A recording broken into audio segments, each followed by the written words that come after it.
1. Ano-anong mga elements ng fiction ang nakita niyong ginagamit sa kwentong ito? Anong anyo ito ng fiction? First, sina Sam, Mike, guro at kaklase ni Sam, nanay niya, Arnold, Miss Policarpio, Mang Radoy at David, varsity players at Jane. Settings, Hidalgo, Quiapo, Cubao, labi ng school, EDSA, opisina ng Alingaungaw. At ito ay umiikot sa pagtuturo ni Mike kay Sam sa photography.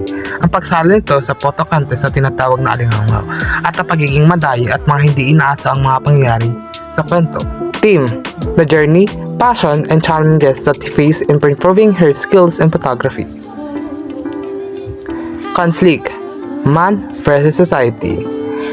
Iratang-irata ang mga guro ni Sam sa kanya, pati na rin ang kanyang mga kaklase. Point of view, ang author ng kwento.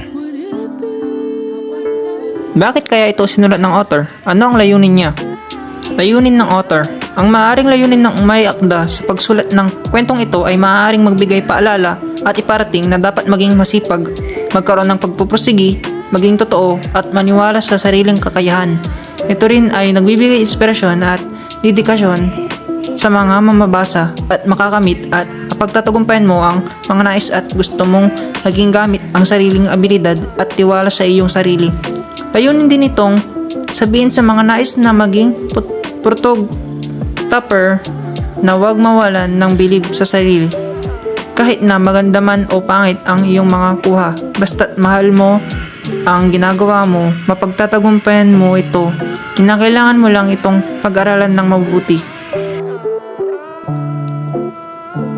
Number 3. Gumamit ba siya ng imagery o figures of speech?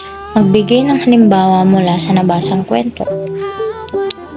Ang kwento ay gumagamit ng imagery tulad ng paglalarawan sa pagkuha ng retrato, gayon din ang mga dialogo at pangyayari na nagbibigay buhay sa kwento. Nakalibre pa siya ng flash at 3 rolyo ng negatibo para mapagpraktisan niya. Hinayaan niyang maging mata ang kamera kaysa pindot hanggang maubos ang rolyo ng mga negatibo. Mabilis ang mga hakbang ni Mike habang lumulusot sa mga pasikot-sikot ng kahabaan ng kalye Hidalgo. Metaphor, ang labanan na ngayon, digital. Irony, maselan ang iyong kamay, gumamit ka ng guantes. Personification, mahigpit ang yakap ni Sam sa knapsack niya. Hyperbole, mas mura na dahil wala nang pinapadevelop, mas mabilis pa. May kapareho ba ang eksenang nakita nyo sa kwento sa nangyayari sa totoong buhay? Ano ang mga iyon?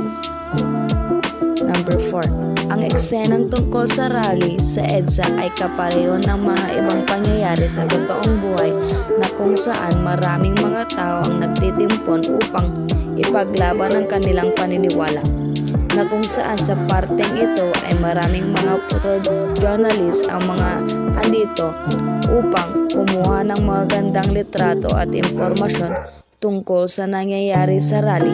Ito rin ay para magkaroon ng magkabuluhang mga litrato at impormasyon sa kabila ng kaguluhan at mga hindi inaasahang pangyayari sa sitwasyon na yan.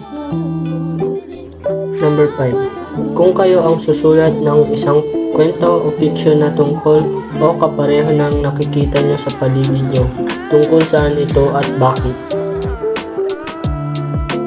Kung kami ay magsusulat ng kwento, ang kwentong ito ay tungkol sa pagpapahirap na naranasan ng isang individual sa pagkuha at pagkamit ng pangarap niya. Ito rin ay tungkol sa pagsusumikap at paglalakbay na kanyang ginawa upang malagpasan, marating at makamit ang nais niyang maging. Ang kwento rin ay umiikot kung paano niya nalagpasan ang mga problemang ito kahit na siya ay may talento at kakayahan.